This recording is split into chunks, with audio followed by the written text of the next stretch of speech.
Live, Laugh, Larceny discusses true petty crimes that may be disturbing to some. Or could be easy listening to all you psychopaths out there. All stories are based on actual events, but details may vary. Listener discretion is not advised.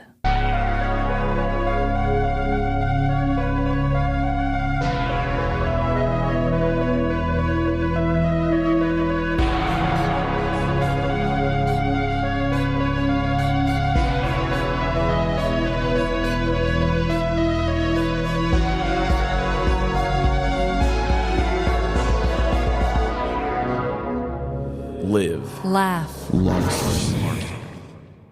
Welcome to Live, Laugh, Larceny. Young, dumb, and full of criminal intent. This is Trevin. And I'm Amanda, and that sounds like a new quote to go on some merch. Hey, I'd take it. I would definitely take it. Let us know if you guys like that idea, though. So, Trevin. Yes. I don't know if you're going to talk about this as part of your dreadful dilemma, but welcome to the podcast as a married man. Uh-oh, first podcast with a ring on it, figuratively. I don't actually have one on right now. Oh my God, where is it? I got that Amazon ring for like $10 just because I needed something for the ceremony. Yeah, fair enough. So my dreadful dilemma is just that I am so wedding exhausted still. Dude. Holy hell. Everything went really well. The mixing of the families and the friends. Had some funny encounters. Yes. And you did a great job at officiating. Oh, God, you were too kind. I was like picking apart all the mistakes that I made. I'll be honest, when you asked us to read it and see what we thought, I never read it. You didn't? No, Emily did, and I never got to because I was just so busy trying to get show stuff done. So you were really just letting me say whatever the hell I wanted. Mm-hmm. And it Wow. was very short. I'm surely we didn't break a record or anything, but I think the ceremony was maybe 10 minutes. Yeah, I don't know. I was so nervous and caught up in just trying to get the words out right that I have no idea if that was long or short or anything. But I think it was pretty short, honestly. It's funny that you bring that up, though, because I don't know if your dreadful dilemma keeps going, but my dreadful dilemma were the mistakes that I made during your ceremony. And I just wanted to kind of poke fun at myself a tiny bit here. Mm-hmm. I think that, the script that I put together that you didn't read, I think that I did hear it, though, and you did great. I thought that went well. I thought that I projected well. I thought that I, standed there and tried to look confident pretty well. However, the things that I'm beating myself up about, I'm sure you remember this once I say it, but I'm standing up there. I have my little folder. And I was trying to be cute with my folder, okay? I'll admit it. And I think that was my downfall because on the left-hand side were all these cute little pockets. And so I was like, oh my God, I have all of this minister shit that they sent me. I want to put my little minister card in there, my little clergy woman parking pass in there. And then I put your guys' rings in this tiny little clear pouch thing. And then I had my script on the other side. So I was like, ooh, I am killing it. So we get up there, we do the wedding. You guys are doing your vows. I listen to yours. They're so good. Of course, it's Trevin, for God's sakes. Of course, he's going to have like the most well-written vows. But as Emily's doing hers, I feel bad because I already knew what hers were. I read them the night before to proofread, and they were beautiful as well. But I was so worried because I knew after her vows, it was my turn to get the rings ready. Okay. You're already tripping all over yourself just telling the I know, story. just telling the story, I'm getting flustered. And it already happened, and we already survived it. But reliving it, I'm just like, oh my God. So the rings are stuck in this clear pouch. Long story short, I am digging my finger in there, trying not to be fucking loud because Emily's soft-spoken. It's just us three up there. If someone looked over at me, they'd probably saw me like... doing a scratch and sniff or something. Then I finally get the rings out. And I hear Emily pause for a while. And I'm like, oh, she's done with her vows. Go out there. She has one more page, everyone. Yeah, her page is stuck together. And so I'm so proud of myself that I wrangled the rings. Then I interrupt the bride's vows, okay? So then I go back over to my corner and cower, let Emily finish. I go back out there. And what did I do, Trevin? I dropped your ring. And I had a little mini panic then because I'm like, okay, it's right between your foot and my foot. And the gentlemanly thing would be to not make the lady pick up the ring. But I'm like, I'm in dress clothes and I don't want to bend over in front of people. And also, is that weird for me to do that? And so we kind of had a standoff where you were still kind of interacting with Emily, but we were both paused, just like we were playing chicken with a ring. We were. And I eventually finally got it. I'm glad that you did, and I'm really sorry that I didn't just immediately do it, but I was so flustered about it that I was like, I know me, and if I bent over with my binder, all the shit would have just poured everywhere. You'd have been like a nerd in high school. Exactly. Yeah, I'm grateful that you got it. And then you're like, here you go. And we kind of made a little joke and it was fine. But I'm still beating myself up about that one. Well, like you had said when we were first planning about this thing, as you said that Emily and I are both the most chill people. And there's no reason to feel bad about it. I mean, right before the music started, we didn't pick up who was going to hit play on the music. And so I had James's wife, Emily, do it. And she hit play too early, or at least didn't know if we were even starting yet. Yeah. Because I gave her the rundown like 5 minutes before we started. And she hit play and then she made this weird like eek face at me. And I over the whole crowd was just like, we can repeat it if we need to. No big deal. So I'm like talking over the crowd like, we were chill. We didn't care. But I will say that in the middle of the start-stop ceremony part, I thought, oh God, I got caught in that trap too. Like the chillness kind of went away for a second. You're putting the play on, you know? Yeah. It's very performative. It was. And honestly, my words sounded so official. I mean, you know me. And I was like, stand as you are able. And it's like so weird. I feel like we were kind of putting on a weird performance for all of our friends and your families, but we got through it. And I think that your wedding was so cute and cozy and just sweet. Yeah, it was very chill. As I told everybody there at the wedding, I'm the guy that anytime I'm at a wedding, once the music starts and the dancing starts, I'm usually dipping out. Yeah, right. Unless it's a really good friend, I'm out right at that point. Aw, you stayed for mine. It was also a really long drive and I was late. So I wanted to be like, well, I have to stay at my own wedding. Yeah. So we need to come up with a way to make this a wedding that we'll enjoy. And I was trying to be like we talked about during the wedding thing. Everybody says, if I could do it again, I would have done more for myself. Yeah. And I took that and I ran with it. I was like, this is for me. Yes. I don't care if people like this or not. Basically, it was just a 10-minute ceremony. We did some pictures and then it turned into a big cookout at that point, or just a big outdoor picnic sort of thing. Yeah. Because we weren't the center of attention really anymore. I mean, we were at a table that was like sitting above everyone. It's like a king and queen. You were looking down on the peasants, but you guys didn't make a big deal of the cake cutting. You didn't slam Emily's face into the cake like some of our petty criminals have done. Would have been nice. Oh my God. I'm so glad you did not do that for the podcast. Not worth it at all. I thought that it was perfect. And also we went out the night before and we danced our little butts off. So I feel like for me, the non-dancing at your wedding wasn't even missed. And I'm a person that absolutely adores dancing at weddings. But you had s'mores, you had a fire pit, you had a playground for the children, you had Jose Peppers. Like, what else could a girl want? It was so super chill, just sitting back and conversing with people then and not having to talk over loud music. Exactly. I hate that more than anything. We had great conversation with everyone. Anyway, that's our wedding rant. I guess that's probably just our combo dilemmas there. We just shared a dreadful dilemma together. Oh we just gosh. like, oh my God. This was a moment. This was. We've never had a shared dilemma. But we got through the wedding and it was a beautiful time and I loved every second of it. So there's that, everyone. Agreed. So we are going to be doing a round of trivia this week. Whoa, Trevin. We do not have the rights to say that. Let's have a fun time. It's trivia time, baby. And you're first, right? Correct. Okay. So this week, my trivia is going to deal with U.S. history and armed forces. Oh, my God. Okay. Something I'm sure you're very good with. Not something I'm super familiar with, but I'll try my best. So, in the 1960s, Operation Chase was a United States program that disposed what into our oceans? Is it A, weapons and explosives, B, unidentified bodies from Vietnam, or C, tons of contaminated oil? Oh, God. I hate every option. I pictured every single one of those in my mind, and I didn't like it. I feel like the oil one is too obvious. And I don't think that you would be telling me that today. So I'm going to go with B, the bodies. You are on the right track, but you're wrong. Oh, man. It is weapons and explosives. Oh, my God. Okay. Go on and explain yourself. And I'm just coming off of Wikipedia. Don't hate me. Good old Wiki. But I found out about this and I thought this was very interesting.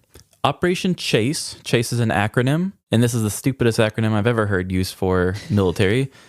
Chase, it stands for cut holes and sink 'em.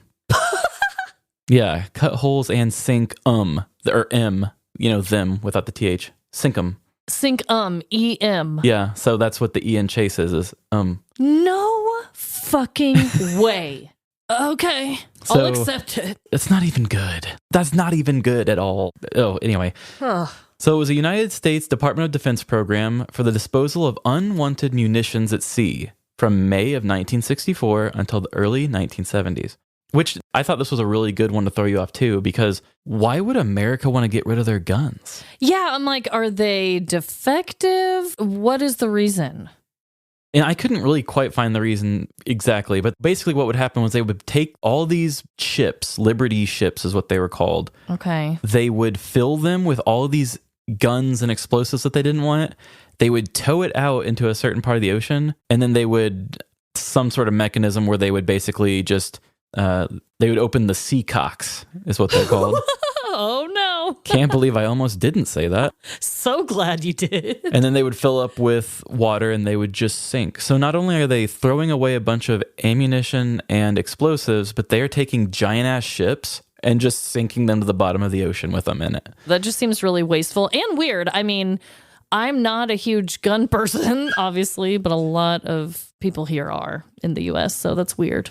Right, but it just seems like with America's military, they would want to hold on to all the guns. Munitions were loaded onto ships to be scuttled once they were at least 250 miles offshore. While most of the sinkings involved conventional weapons, 4 of them involved chemical weapons. The disposal site for the chemical weapons was a 3-mile area of the Atlantic Ocean between the coast of the U.S. state of Florida and the Bahamas. So, one, this kind of makes me think of when we were testing chemical weapons, and I said, why are we doing this to our Earth?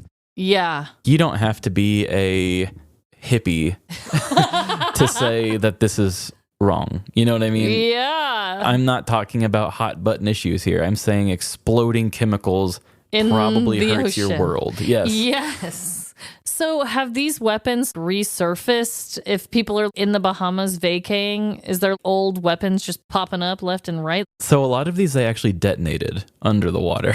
Oh my God. Okay, so they sunk the ships with the guns and then they exploded them. Yes. Okay. They have a bunch of the operations. The Chase 1 had a bunch of guns, but it also had bombs, torpedo warheads, naval mines, cartridges, projectiles, fuses, detonators, boosters, some sort of motors, and a quantity of contaminated cake mix an Army court had ordered dumped at sea. Cake mix. I knew that would blow you away. I don't know why this is even added in here, but it must have been some bad cake. Yeah, it's like put that with the chemical weapons. That cake sucks. A trash can won't even hold this cake. They're like, you know what, men? Load up these explosives and take that cake batter with you. That's how they made it sound. This one was sunk 47 miles off from where San Francisco is. It was 9,799 tons of weaponry that was sunk in just that one alone.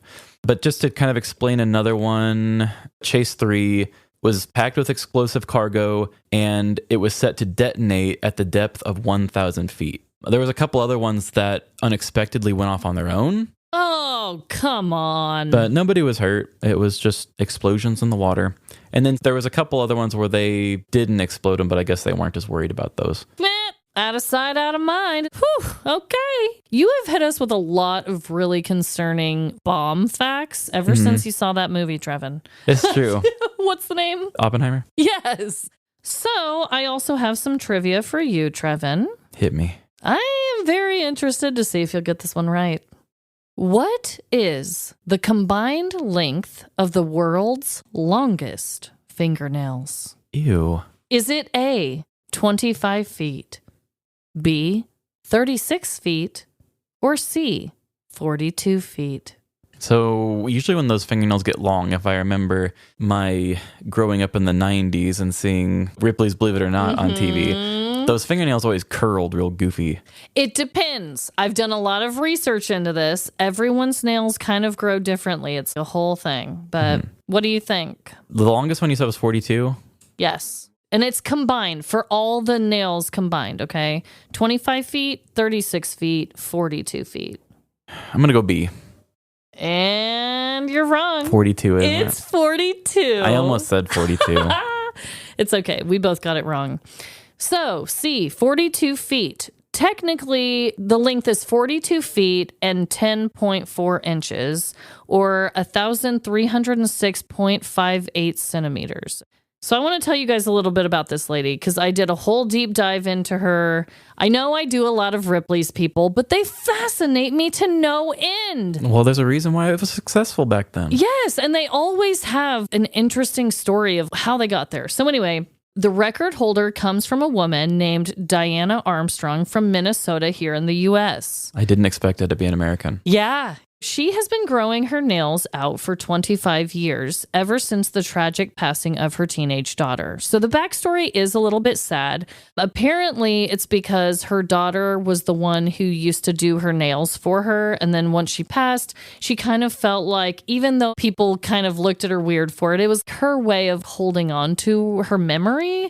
So I can't really fault her. Everyone grieves differently. And honestly, I mean, she did end up winning this world record for it. So her family eventually came around, but apparently they were all like, what are you doing? Cut your nails. But once she explained the deeper meaning, they were all behind her on it. Life sounds so hard with that long of nails. Oh my God. And when I show you the pictures, you're going to be like, whoa. A couple other facts. Diana's nails take about 5 to 6 hours to paint and would take about 15 to 20 bottles of nail polish to do it.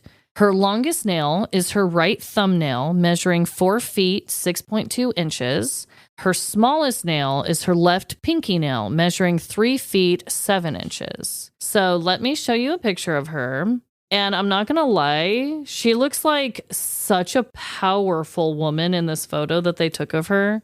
They painted them all. Oh. Her nails grow out very thick, like the consistency of a twig almost. But I've seen others, like there's another man that grew out his nails for years and years, and his were curly. Those are always what I saw. And then there was another woman who was also from the U.S. who she used to have the world record for it until she got in a car wreck, and actually her nails got broken off. And she said she's never going to grow them out again.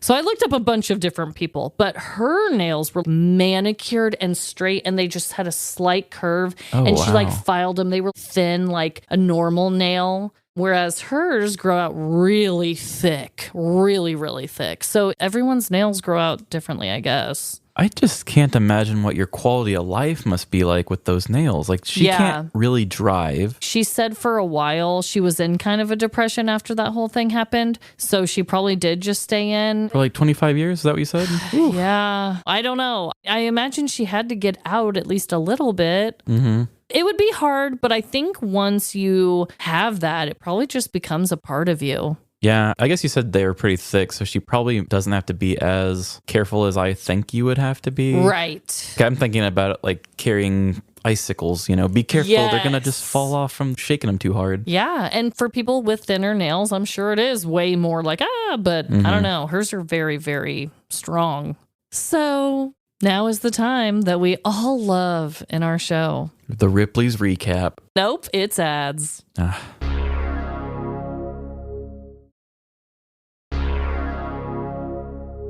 And welcome back.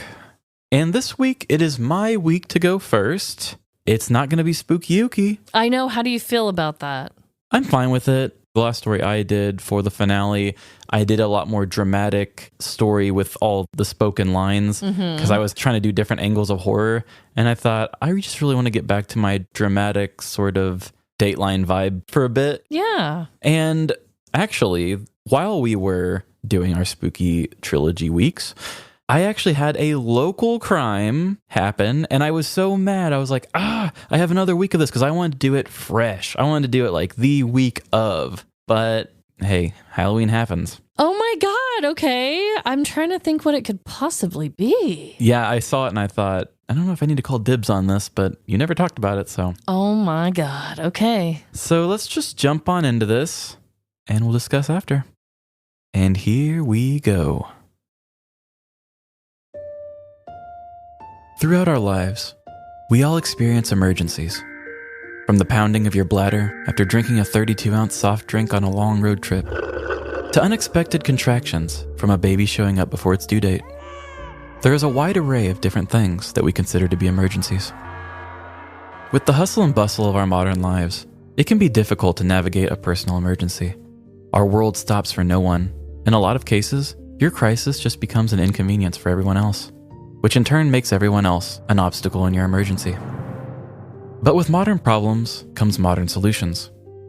In 1487, the Spanish forces created the first horse-drawn ambulance to transport their injured during the siege of Malaga. By the 1830s, civilian variants were created for regular people having medical emergencies. People knew that the more complicated and busy our world became, the more there was a need to safely maneuver these situations. Whether it be a large amount of water to a fire, a quick trip to a hospital, or the catching of a runaway thief. A civilian vehicle was not equipped with the ability to demand enough respect and caution for aiding in these situations. This is where emergency vehicles come in. With the latest in crisis technology, the emergency vehicle was made for getting the attention of anyone on the road. Exclusive paint jobs, bright lights, deafening sirens, and annoying horns. Emergency vehicles were created to cut through the needs of bystanders and allow obnoxiously safe and speedy travels to a needed destination. With sirens blazing, no ordinary citizen would dare obstruct the path of one of these high-speed cringe-mobiles. The sounds and lights alone are enough to make a person get out of the way, but if you manage to ignore these blasts of caution, a ticket from the state will put some of that fear back in you. Whether it be the fear of lost lives or lost wages, the geniuses behind the emergency vehicle thought of everything to make you obey. Little anxious weirdos like me are naturally afraid of uncomfortable noises and being in the way. I hope that person doesn't hate me. While assholes who think they own the road are usually greedy about not wanting to lose any of their hard-earned cash. Curse you, government! This strategy has proven to be the most successful in aiding municipalities and the emergency vehicles they deploy. But like most things in the hands of humans, not everything works according to its design. Today, I'm going to tell a story that will leave you questioning everything you thought you knew about people, vehicles, and what constitutes an emergency. So buckle in, put your phone down, and above all, obey. Jade was a 20-year-old living in Windsor, Missouri, just 90 miles southeast of Kansas City. She lived a pretty simple small-town life. Her days consisted of hanging with friends, chatting online, stirring up gossip at the local gas station, Wanna hear some shit? and drinking. One of her favorite parts about living in rural Missouri is that she could combine any of her social pastimes with her love of drinking. She would sip on a nice scotch while leaking photos of her enemies on Facebook. She would celebrate weekends by wine tasting from sunup to sundown, and she would even get blasted off malt liquor and attempt to fight Tammy, the gas station attendant who stole her ex-boyfriend. Come get a piece! All in all, it was a pretty drama-filled and exciting life for Jade. But unfortunately, this bad girl lifestyle did have a price. The simple petty arrests and drunken encounters caused a lot of people to talk. All the local police officers knew her by name, and just about every alcohol dispensing business had a picture of her behind the counter. To say Jade had a reputation would be an understatement. This did not faze Jade, however. When others would try to avoid her, she just said they had too much drama. And when she made a mess of things, she always found a way to point out how someone else's actions caused the whole debacle. As soon as one outing turned sour, she just set her eyes on the next one, never to look back and learn from the previous. This was the case just 1 month ago, in the beginning of October. Having left a wake of destruction at her neighbor's house party the night before, Jade was looking for her next big night of fun. "I'm so glad you all are here. We are going to celebrate Tuesday, October 3rd, harder than we celebrated October 2nd, Jade yelled to a room of all her friends. "Jade, we aren't really here to talk about celebrating today being Tuesday," Chelsea said to Jade, scooting her chair closer. "This is an intervention." Jade looked around at her friends and family, realizing that this would have been an odd mix of people to throw a party with. If I need an intervention, it's from being surrounded by lame-os like you. When I wanted to graffiti dicks on the water tower, where were you? When I was fighting those bouncers at the YMCA, none of you backed me up. This intervention has been eye-opening. You all showed me that you're not real friends and you don't know how to party. Jade screamed to the room. I'm going to make this October 3rd the greatest party ever, and none of your asses are invited. Jade quickly stormed out, slamming the door behind her. If she was going to prove that her friends were wrong, she was going to need to throw the greatest party of all time. She drove to her local grocery store and stocked up on all the essentials. Tequila, party-sized nachos, additional cups, and pizza rolls. Anyone who heard rumblings of this party would immediately wish they were invited. As Jade got home with the groceries, she cracked open a beer from the fridge and turned on the stereo in her living room. Woohoo! Let's get lit! She yelled to her elderly beagle Cletus. Cletus rolled over, unfazed, as his old-ass ears didn't even hear her. The rest of the night went on like most every other night went for Jade. Drink after drink opened, cans scattered around on the floor, and shots of tequila mixed with processed frozen pizza snacks gave Jade toxic burps. For hours, Jade partied it up with Cletus, just thinking about how much her friends were missing out. But as the clock reached 7 a.m., Jade also realized her bottle of booze reached a state of empty.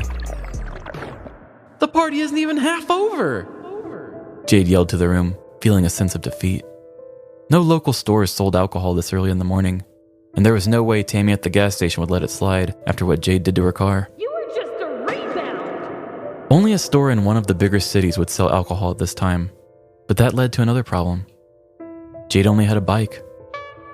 Even if she were sober, there was no way she was going to pedal on the busy highway for that many miles. This is a party emergency! Jade wailed, quickly coming to a realization. I mean, it truly is an emergency, she said to herself. Anyone would do it. With a thirst for life and booze, Jade ran out of her house and escaped into the night. Less than a half hour later, cracks at glass echoed through a dark garage before the window eventually gave way. In popped Jade, instantly drawn to the garage's main vehicle.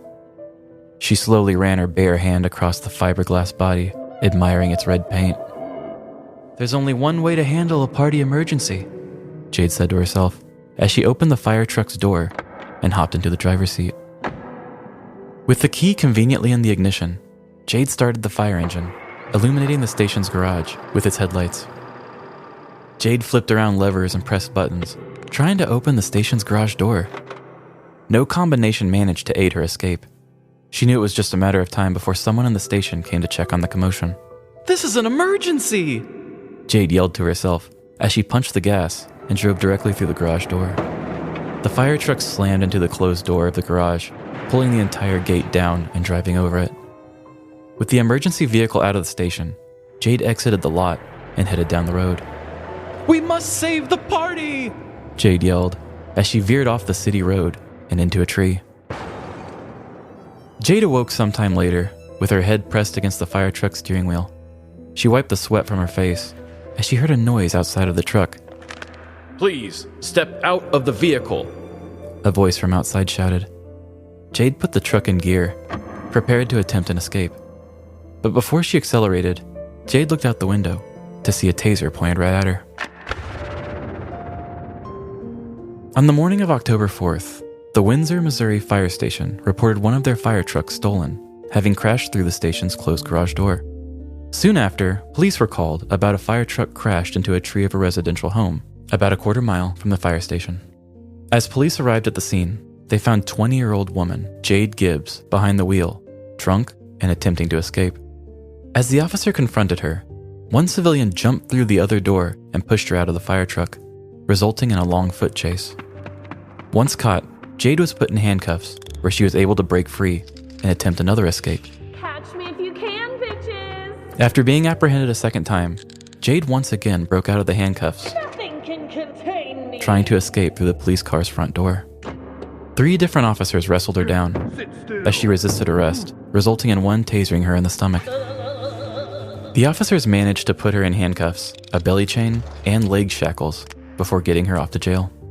Jade Gibbs faces felony charges for stealing property greater than $25,000, burglary, property damage, and resisting arrest. She was held on a $100,000 cash-only bond, and the trial is still ongoing. According to the Windsor fire chief, the fire truck will cost $450,000 to replace, and the damage to the garage door totaled $5,350. So what do you all think? Does a 7 a.m. party emergency constitute the stealing of a fire truck? Sadly, that whole part of the story was made up by me, but I really do wish I knew what her motives were. There should be plenty of levels before you reach stealing a fire truck, but what do I know? One person's inconvenience can be another person's emergency. Maybe an emergency vehicle was the only thing able to solve that most urgent dilemma. All I know is that we've talked a lot about emergency vehicles on our show, from the man who stole the ambulance to get home, to the 420 episode, where the guy monster trucked over a bunch of police vehicles. They are always on our show, but very rarely appreciated and given the attention they deserve. So next time you see an emergency vehicle driving down the road, salute them. Salute the police officers that get an extra shampooing after a perpetrator poops in their back seat. Salute the fire trucks that burn up millions of dollars in fuel just to save a cat in a tree. And salute the ambulances that rush to hypochondriacs who are clearly wasting their time. Because they are all emergency vehicles, even if they are acting on someone else's idea of an emergency. Oh my. So first of all, I did find a connection, so that's good. I'll tell you about that later, but I already have an idea. Whoa. Okay, so you made up a lot of the backstory, obviously. Yeah, I just know that this woman broke into a window of a fire station, stole the fire truck, drove it through the gate, and then was incredibly hard to arrest afterwards. That was cracking me up. I know you should not do that. That is very naughty. But the fact that she just kept escaping, that really surprised me and made me giggle. Also, never heard of that story, and it's local, so I didn't hear about that one. Yeah, it was one of those local Fox 4 news ads that just popped up on my Facebook. Ah, isn't that a beautiful thing? My favorite. Oh my God, but I think that you might be onto something as far as motive because of the time. It was 7 a.m. She was intoxicated already, and there was no one else with her, right? Nowhere, anywhere you saw that anyone was even, like, no friends were watching her. It wasn't like a dare, like it wasn't anything like that. Right. She had nobody with her. So there was only like one article that said she got a DUI too. A lot of the articles only seemed to focus on the felonies. Oh, okay. But they did say that when the cops saw her in the fire truck, they automatically recognized her. Oh. Because she had done some other stuff. And I looked on CaseNet and looked up her name. I was trying to find updates because this happened on October 3rd. And I did the story like 5 days ago. So I was like, there's got to be an update because she had a court date last Friday or 2 Fridays ago. It's like something had to have happened during my wedding weekend, and they just postponed it out a little bit further. Ah, damn. But I was looking up, and like her name popped up a bunch in CaseNet, and that was just for this year. Ooh, did you fabricate all the things that she's done? Obviously, none of them were like actual charges that you saw. Yeah, none of them were actual charges that I saw. I made all those up. The only thing that she mainly got in trouble for this year was, I think, driving without a license and no plates and stuff like that. Okay. But yeah, I think she had other bad stuff in the years before. Yeah. But yeah, they said it was very known in the city. They were like, oh, we know who this girl is. Oh my God. Jade, you can't be stealing fire trucks, baby girl. Also, she didn't make it very far at all. That was another thing I had to get on my research because they didn't talk about that in the thing. I actually had to map quest where the street was that she wrecked and where the fire department was. So nobody just pointed that out? That It's No. like she basically stole the truck and immediately crashed? Yeah, she made it 0.3 miles to Cherry Street. Oh my. And Cherry Street's a small street, so even if they did more than that, it wouldn't have been much further. Damn. And also, you got to be really drunk out of your mind to do that, because if I was going to steal an emergency vehicle, fire people are up at all hours. Right. It's like always open, so why would you do that? I mean, the choices were not made logically, I could imagine. That is a wild one, though. My God. The fact that it was even done and then she just kept escaping and she's known around the community, that is just wild. That's why I wrote in the little gag of her being at an intervention in the beginning, because I feel like a girl like this probably needs an intervention. Yeah. That was another thing that you did that I was like, where are we going here? Something went down at an intervention. Yeah, after I wrote that, I thought, man, I bet there probably are some pretty good ones. Oh, guaranteed. Well, really good job. That one, I was captivated and so fun that we did a Kansas City one this week. That's so cool. So my story is also from the news. However, it does tie into my segment that I discussed earlier. Also, before I tell the story, and I mean, this is a given, right? Like, people who know our show know that this is probably the case for all of our stories, or a huge chunk of them. But I just wanted to say that I only got one side of this story of what happened. So I obviously had to roll with that while writing this story. As always, I will tell the facts at the end. But I definitely did write my story based on one person's perspective because it was a good one. Yeah, sometimes the perspective really makes the story more higher stakes. Yeah. We'll go through it all at the end and I'll tell both sides and we'll try to get to the bottom of it. But for now, here we go. You can tell a lot about a person from their nails. Chewed nails nibbled down past the quick show signs of a worrier. Strong, manicured nails reveal those that value appearances. And dirty nails filled with dirt and dried boogers either belong to a child or an adult that never recognized the importance of hand washing. Beyond just basic shape and upkeep, there are so many other details to look out for. Nail polish colors can be another indicator of someone's personality or mood. Bold red nails possibly represent passion or flirtation. I'm so horny. While pale pinks usually mean that the wearer doesn't have time for any bullshit. Now get lost. Clip-on nails are usually worn by busy people who still want to look good each week, while gel manicures are for people with more time and patience, searching for longevity. Regular nail polish represents effort, skill, and time from a person. However, it can also expose any messiness involved. Fuck. Today's petty crime story is about a woman who placed great importance on her nails and the lengths she would go to defend them. During this tale, I encourage you to sit on your hands or put them up in the air for all to see, because this story is a real nail biter. Cynthia Colston was a woman living in Delton, Florida in the year of 2010. She enjoyed getting massages, her hair done, and most importantly, getting manicures.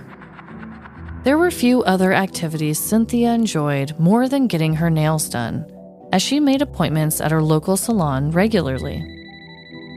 She preferred long fake nails applied by the nail technicians. Having these long and polished talons gave Cynthia the confidence to slay each and every day. All hail me. This was particularly true during the holidays, as Cynthia would adorn her nails with polish and jewels to celebrate. So the day after Christmas that year, she was ready to switch out her festive nails for a more classic look. Cynthia walked into her local nail salon and waited for the next available tech to call her name. Cynthia! The tech called towards the waiting area, prompting Cynthia to stand up and walk over to the available manicure station. She handed the tech a ruby red polish color, explaining, "I'm gonna need some long fake nails with this gorgeous deep red color, please." The nail tech nodded and promptly began prepping her station and placed Cynthia's hands in a bowl to soak. The two women barely spoke as nails were trimmed, filed, glued, and polished. The tech was focused on her work, while Cynthia was wrapped up in a soap opera she had never seen before, playing on the salon's TV. Before Cynthia could find out if Ricardo and Cheryl would ever tell their families about their affair, the nail tech spoke up, breaking her from her television trance. All done. That'll be $60 when you're ready. Cynthia was happy to be done and looked down at her pampered paws to take a look. But what Cynthia saw made her stomach sink and eyes widen. She was given short nails. Oh my God! Cynthia shrieked loudly in the full salon. What are these? I asked for long nails.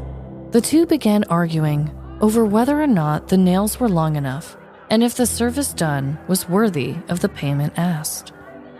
The volume of their voices continued to build, each defending their stance on the nail quality.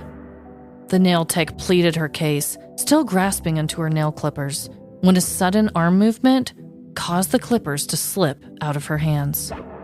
They twirled in slow motion in the air, being pathetically tossed in a desperate and accidental move.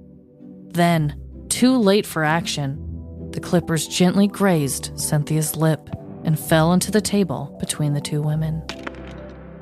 Both women gasped collectively, causing Cynthia to grab her cell phone and dial 911. She rushed outside as her phone rang and was quickly answered on the other end. 911, what is your emergency? A dispatch officer calmly asked. I need to press charges. I just went to a business, and they did not treat me well. Cynthia huffed into the phone and began to tell her version of the events. After giving her location, she was told officers would be arriving shortly, and the phone call ended. Cynthia stood outside, waiting. She kept looking down at her short, stubby nails and was getting worked up about the ordeal all over again. When minutes had passed and no officers had arrived, Cynthia decided to call 911 again to check in. 911, what is your emergency? A dispatch officer asked cautiously. I've already told you about my emergency, and there is still no officer here. Cynthia shouted back at her cell phone as she paced back and forth. Dispatch reassured her that officers were indeed already on the way, and to try and remain patient as the call again ended. Eventually, a local sheriff's deputy arrived on the scene to speak with Cynthia. She recounted the story of her request for long nails and held up her shorter ones for the officer to examine. However, with no injuries or witnesses, the deputy informed Cynthia that the beautician could not be charged simply because of a bad manicure. I'm sorry, ma'am. Your nails sure do look purty to me. The deputy said as he finished up stating his findings. But Cynthia couldn't agree less as she dialed 911 for a third time. 911, what's your emergency? A dispatch operator asked with annoyance. Yeah, I'm gonna need you guys to send out a different officer. This one is not helping me whatsoever. Cynthia said with attitude and sass. But the once professional dispatcher had lost patience with this caller, stating, Ma'am, do not call 911 if you already have a deputy standing right next to you. Before hanging up on her. Despite all of this, one last call was placed by Cynthia that day to 911. 911, what is your emergency? A dispatch officer shouted on the other end, but only background noise remained on the line, with no actual complaints made. On December 26th of 2010, Cynthia Colston complained to a 911 operator about a nail tech in Delton, Florida, calling 4 separate times. Cynthia claimed that an argument began when she complained about the false nails the technician had placed on her.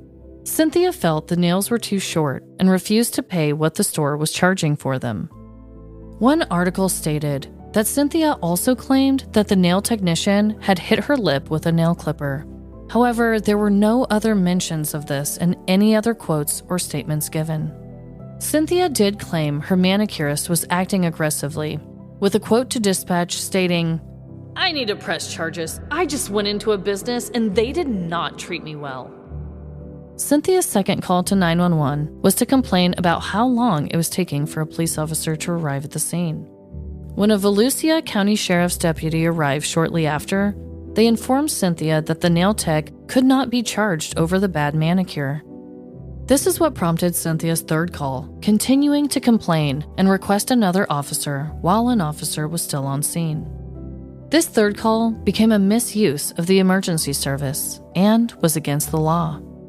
Although there was a fourth call to 911, Cynthia claimed that the call was accidental. She said this was due to the fact that she was using her knuckles to work her phone, as her short nails were still wet. Ultimately, Cynthia was arrested and charged with misuse of the wireless 911 emergency system. Still, that wasn't her only punishment, as Cynthia told a television reporter that her reputation around town was damaged because of the whole debacle.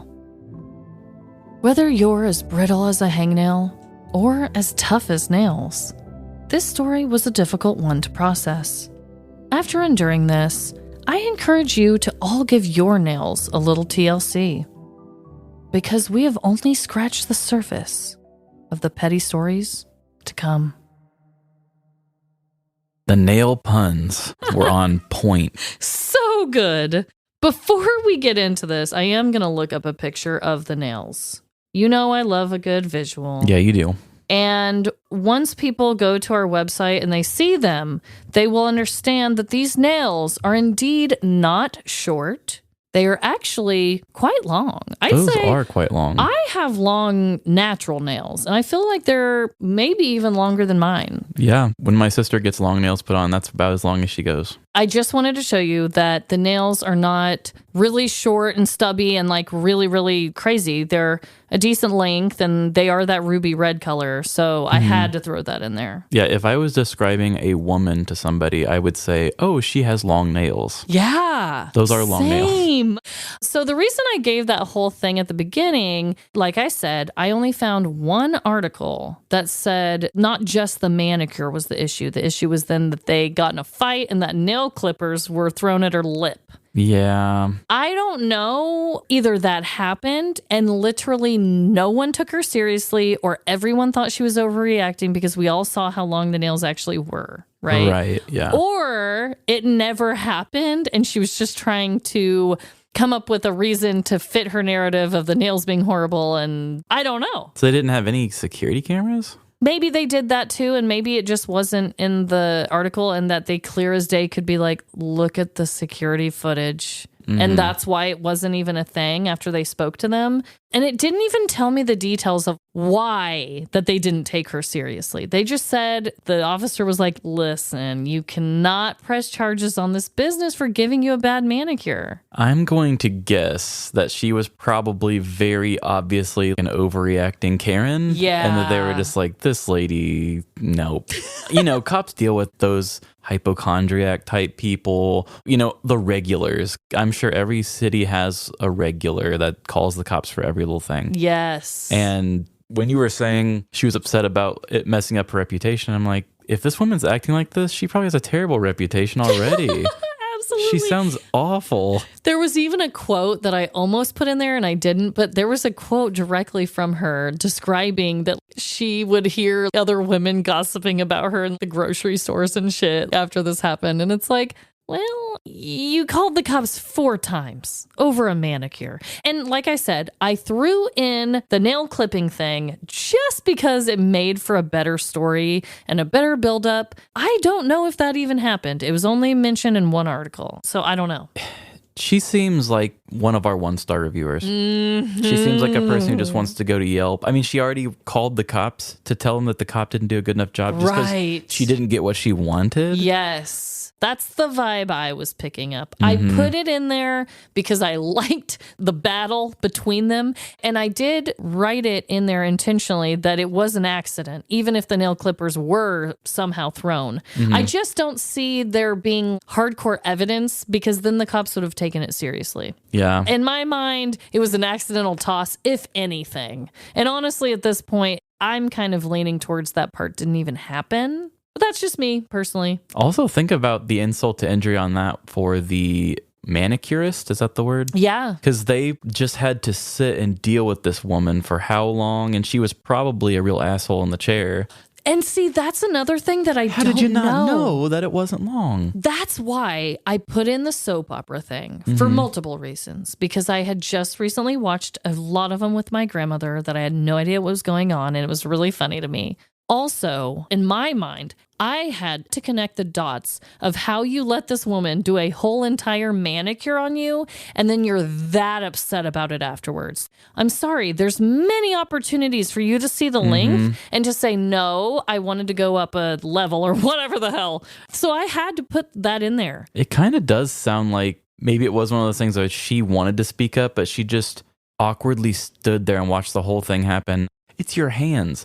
I don't know. We live in the 21st century. I know. Like, you probably looked at your phone. You probably picked up your phone. One of your hands was probably available at some point. That's why, in my mind, for her to let her complete this entire manicure and not say anything, I'm like, maybe she was wrapped up in a show. I will give that side of the argument some validation as well, because every time I go to get my toes done, for some reason, Love that. the ladies always have FX on, or they're always watching like manly stuff, which is always so weird because it's one of those places where they have the pink little toe thing for little kids and it's fun. It's a very feminine energy, but for some reason I've seen one Fast and Furious movie and I saw the second XXX movie sitting there getting my toes done, and I'm like watching cars explode and thinking, why is this on here? That is a really interesting choice. But I always get wrapped up in it, I'll tell you. Yeah, I've gotten wrapped up in the random shit that's been on at salons too. I mean, not so wrapped up that I didn't know what was happening, but Yeah. I don't know what was going on with this woman. I really don't. Yeah, she seems like the bad news, and I'm glad she got the ticket. I was so hoping at one point,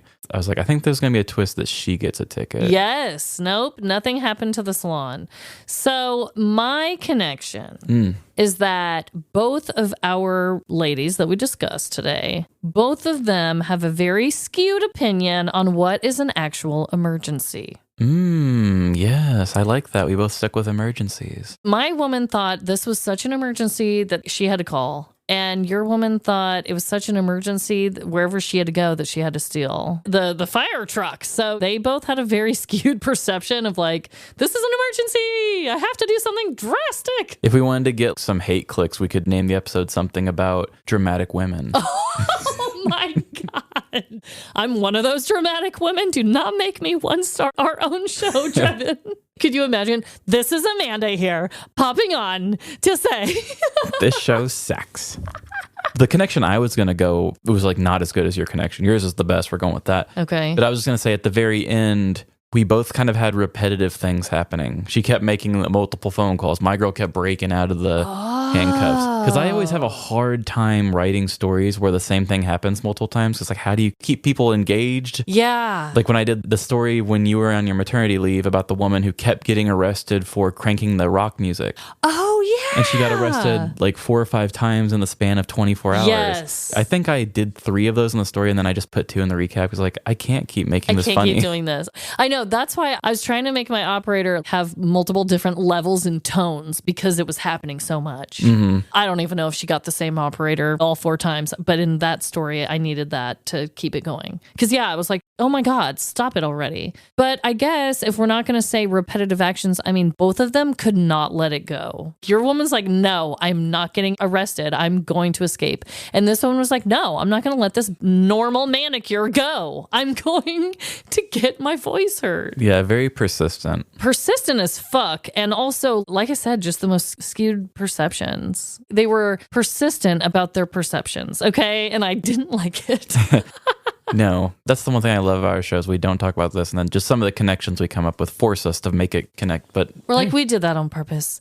Anyway, what a week. Like I said, we got through the wedding, we got through Halloween, and yeah, I'm excited to just keep on with our stories, and we got some other holidays approaching. we got many or 2, but yeah. We have them, and they're coming, and I just hope that everyone out there is having the best week. And just remember, no matter the crime, big or small, in the end, we're all doomed. Doomed to have an emergency. Bye. See ya. Sound the alarm and grab your emergency vehicles. And thanks for listening to our show today. If you've had an experience with a business that's just criminal, find us on social media. Facebook, Instagram, TikTok, or Threads. Live, Laugh, Larceny. And if you have any crazy petty crime stories that happened during an intervention, please send them our way. livelaughlarceny@gmail.com. And if you have bad reviews, you can sink those in the ocean. If you have good reviews, why don't you give them to us on Apple, Spotify, or Good Pods?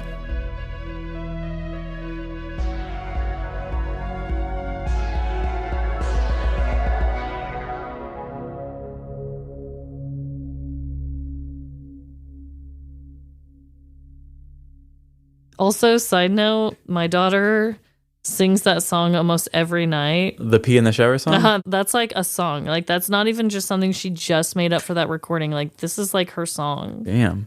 Hey, baby, peed in the shower, baby. Yeah. Hey baby, I peed in the shower, baby. Hey baby, I peed in the shower, baby. Hey baby, I peed in the shower, baby.